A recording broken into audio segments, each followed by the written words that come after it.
Okey. 2, 3 per 10 tolak 1, 1 per 6. Jadi sini 2.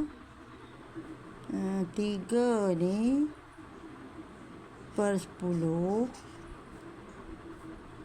Penyebut dia ni 10 kali 6, 60 ni besar sangat. Jadi dia boleh dapat kecil sikit. 30. Jadi kita kena darat 3. Ni darat 3. Tolak 1, 1 per 6. 6 nak jadi 30, darat 5. 1 darat 5, 1 darat 5, 6 darat 5. Jadi jawapan ni 29 per 30 tolak 1, 5 per 30.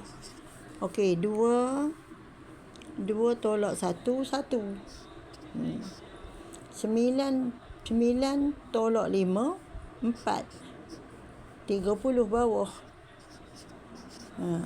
Jadi 30 ni kita boleh potong 2 ni, bahagi 2. Jadi kita dapat 1, 2 per 15.